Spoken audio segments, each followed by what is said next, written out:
So students, in the previous lecture, we have covered certain topics that what is MRS, how does this curve behaves. Then we have seen a characteristic that MRS is diminishing. Then we have seen the reason why MRS is diminishing. So today we are going to see a new topic that is assumptions of the indifference curve. So what are the assumptions that should be taken before drawing an indifference curve? So the various assumptions of indifference curves are: first, two commodities. It is assumed that customer has fixed the amount of money, whole of which is to be spent on two goods, given constant price of both the goods. सबसे पहला assumption क्या है? That is the two commodities.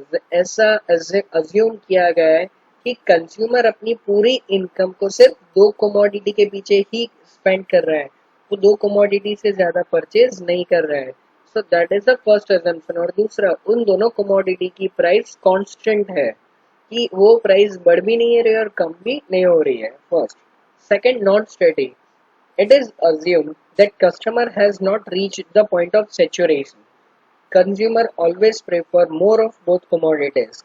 That is, he always tries to move to a higher indifference curve to get higher and higher satisfaction. दूसरा क्या assume किया? That is non-steady. Non-steady means consumer कभी भी point of saturation पे पहुंचेगा ही नहीं. Point of saturation पे मतलब कि वो कभी वो पॉइंट पे नहीं पहुंचेगा जहां वो हाईली सेटिस्फाइड है.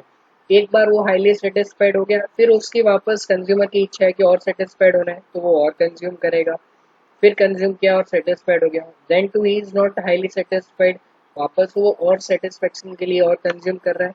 तो क्या हो क्या रहा है? हर एक कंजम्पशन के बाद कंज्यूमर की सेटिस्फेक्शन लेवल को उसे बढ़ाना ही है, और उस बढ़ाने के लिए वो कंज्यूमर ज्यादा से ज्यादा चीज कंज्यूम करते ही जा रहा है. So that is a non satiety. Ordinal utility. Consumer can rank his preference on the basis of satisfaction from each bundle of goods. Consumer की वो रेफरेंस प्रेफरेंस किस तरह से दे रहा है कि जिस गुड्स में उसे ज्यादा सेटिस्फेक्शन मिल रहा है उसे वो फर्स्ट रैंक दे रहा है, जिस गुड्स में उसे कम सेटिस्फेक्शन मिल रहा है उसे वो कम प्रेफरेंस दे रहा है. Fourth, diminishing marginal rate of substitution. Indifference curve analysis assumes diminishing marginal rate of substitution. Due to this assumption, an indifference curve is convex to the origin.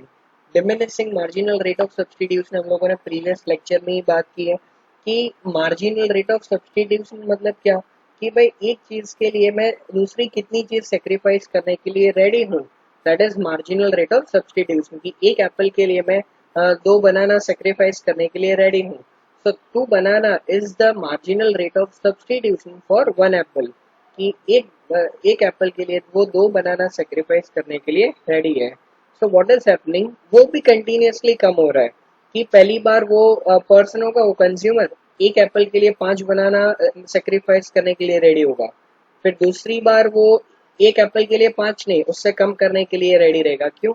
अब वो क्या सोच रहा है कि एक एप्पल तो हो गया, अब एक एप्पल के लिए फिर वो 5 बनाना सेक्रीफाइस नहीं करेगा, वो ज्यादा से ज्यादा 4 बनाना सेक्रीफाइस करेगा. और एक एप्पल ले लिया, 4 बनाना सेक्रीफाइस कर दिया. अब तीसरी बार वो क्या सोचेगा, ऑलरेडी 2 एप्पल है, अब एक एप्पल लेना है तो सामने 5 एप्पल के लिए है, 4 एप्पल वो बनाना सेक्रीफाइस वो नहीं करेगा. अब वो 4 से कम बनाना सेक्रीफाइस करेगा.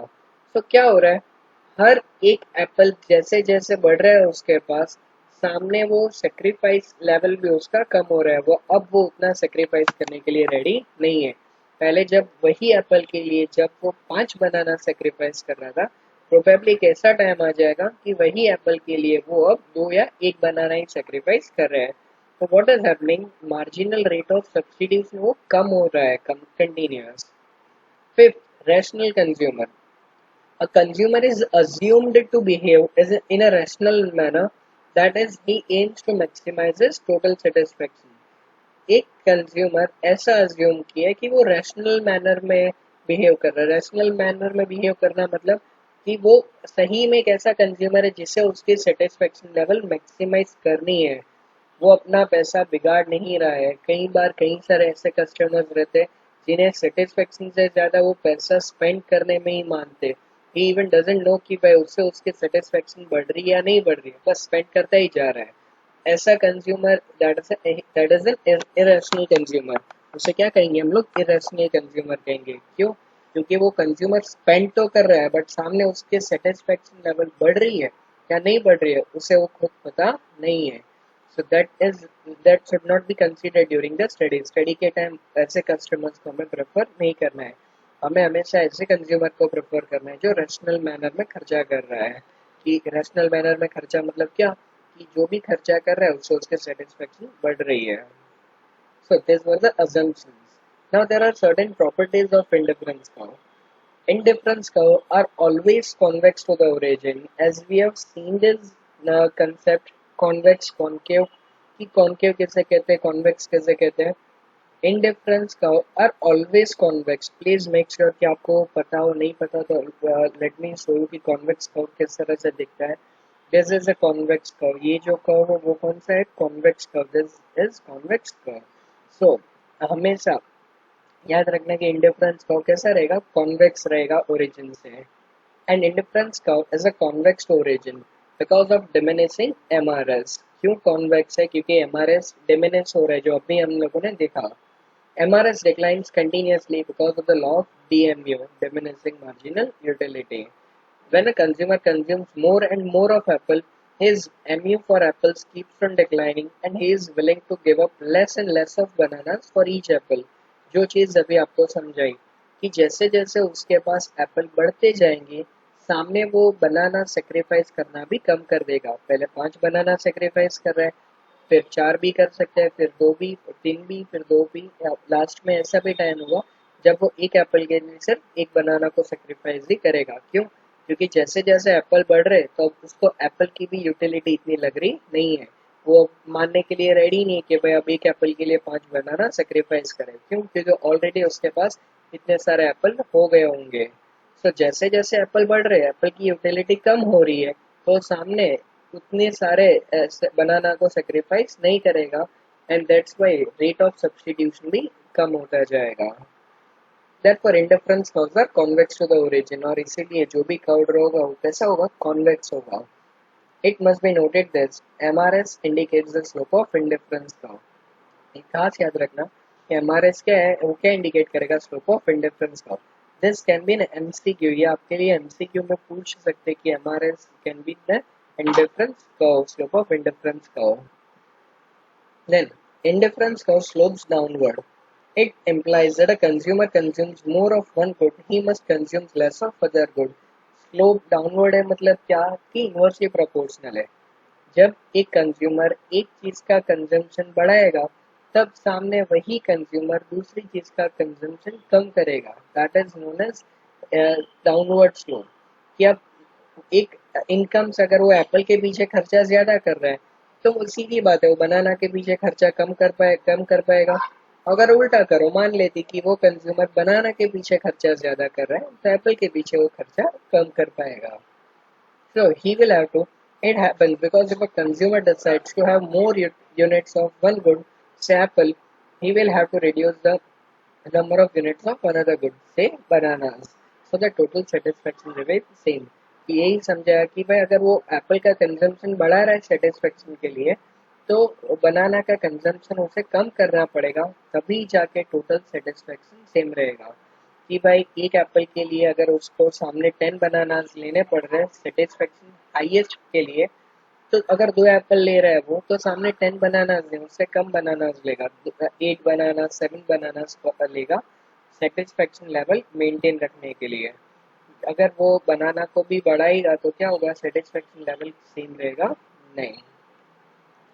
Third, higher indifference curves represent higher level of satisfaction. Higher indifference curve represents the large bundle of goods, which means more utility because of monotonic preference. Consider point A on IC1 and point B on IC2.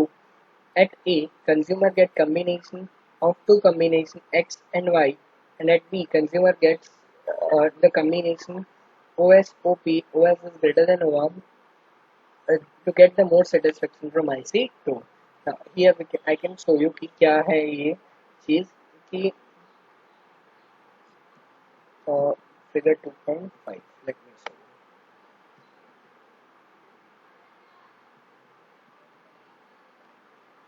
देखिए कि ए और B दो point है, एक curve था IC1 indifference curve 1 और second curve था indifference curve 2। If I talk about point A, अगर पॉइंट ए की बात करें तो उस पे एक कमोडिटी है y और एक्स कमोडिटी, एक कमोडिटी है r x। तो अगर ए लेवल ऑफ सेटिस्फेक्शन उसे चाहिए तो उसे x कितना कंज्यूम करना पड़ेगा, OR जितना, और y कितना कंज्यूम करना पड़ेगा, OP जितना। अगर मान लेते हैं कि दूसरा इंडिफरेंस कर्व ले रहे हैं पॉइंट और उसके ऊपर ले रहे हैं पॉइंट बी, और अगर एक कमोडिटी की अगर मैं वैल्यू सेम रखूं तो मुझे दूसरी कमोडिटी की वैल्यू कंपल्सरीली बढ़ानी पड़ेगी। क्यों? पॉइंट बी आगे है। अगर मैं एक वैल्यू सेम रख रहा हूँ, ये देखिए वाई एक्सिस की वैल्यू तो ए में भी ओपी जितनी है और पॉइंट बी में भी ओपी जितनी ही है, बट बी पॉइंट आगे है, B point point B is greater than point A. अगर पॉइंट बी ए से ग्रेटर है तो आर की वैल्यू भी एस से कम ही होगी, मतलब एस की वैल्यू भी आर से ज्यादा ही होगी। सो अगेन रिपीटिंग, अगर मैं इंडिफरेंस कर्व की बात करूं और कोई एक पॉइंट ले रहा हूं, वहां पर मैं सेटिस्फेक्शन के लिए मैं चेक कर रहा हूं कि ए लेवल ऑफ सेटिस्फेक्शन के लिए मुझे ओ आर जितनी एक्स कमोडिटी चाहिए और ओ पी जितनी वाई कमोडिटी चाहिए, तब जाके मुझे ए लेवल ऑफ सेटिस्फेक्शन मिलेगा। Now if I talk about point B, अगर मैं दूसरा कोई पॉइंट ले रहा हूँ दूसरे कोई कर्व पे, प्लीज मेक श्योर दूसरे कोई कर्व पे, उस कर्व पे नहीं, दूसरे कोई कर्व पे दूसरा पॉइंट ले रहा हूँ और मैं वहां पर एक एक्सिस की वैल्यू सेम रख रहा हूँ, मान लेते कि वाई एक्सिस, यहाँ पर कि वाई एक्सिस की वैल्यू अगर इसमें सेम है तो दूसरे एक्सिस की वैल्यू को चेंज करना ही पड़ेगा, एक्स एक्सिस की वैल्यू या को चेंज करना ही पड़ेगा। तो कैसे चेंज होगा? अगर ये indifference curve right hand side है तो आर की वैल्यू, एस की वैल्यू आर से ज्यादा होगी, और अगर ये सेम इंडिफरेंस का होगा, अगर पॉइंट यहाँ पर कोई होता तो और यहाँ पर एस होता तो एस की वैल्यू आर से कम होती।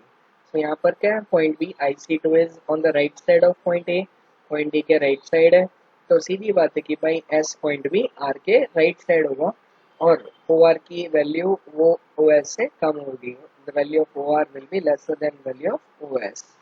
सो क्लियर कि इंडिफरेंस का अगर दो अलग इंडिफरेंस का है और दोनों में अलग अलग पॉइंट ले रहा हूँ मैं, तो एक की एक्सिस की वैल्यू सेम रखेंगे तो दूसरे की वैल्यू को हमें चेंज करना ही पड़ेगा, बाकी सेम लेवल ऑफ सेटिस्फेक्शन मिलने वाला नहीं है।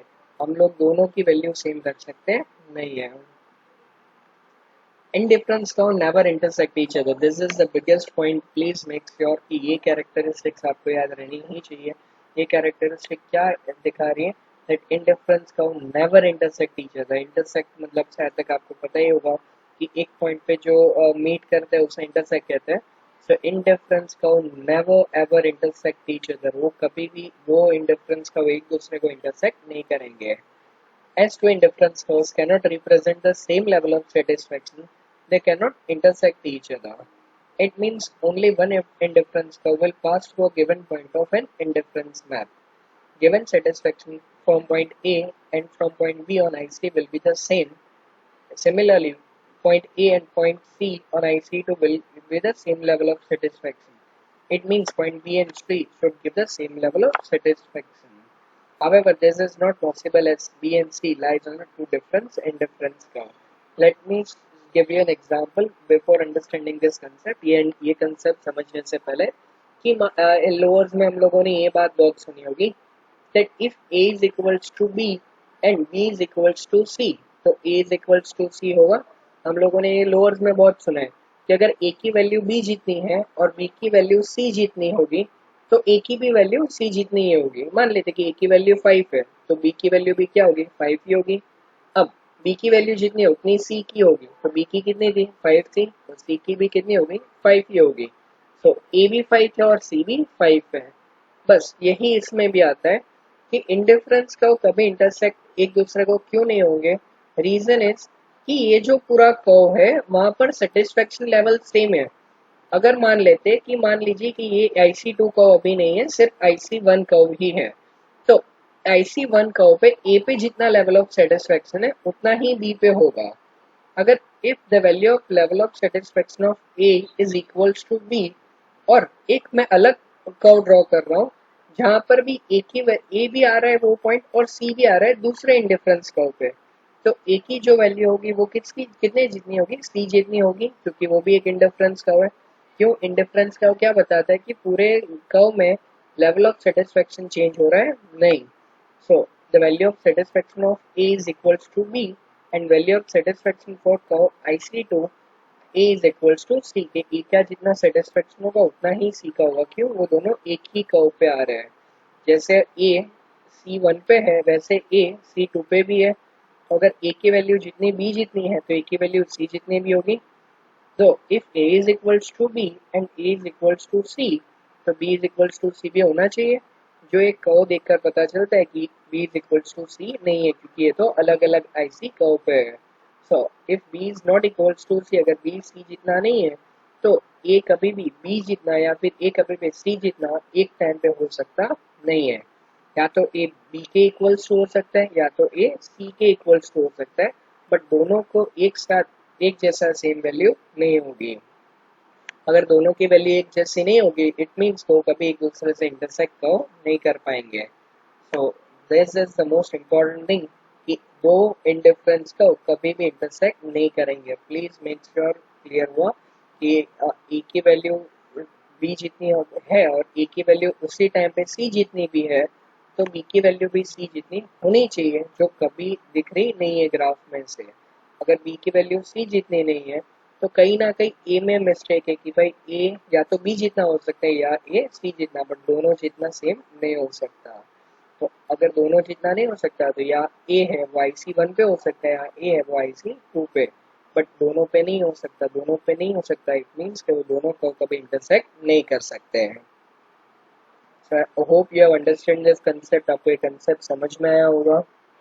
So प्लीज मेक श्योर कि ये concepts में आपको कोई assumptions में डाउट नहीं रह जाए। So we will go with the budget line in the next lecture। Thank you।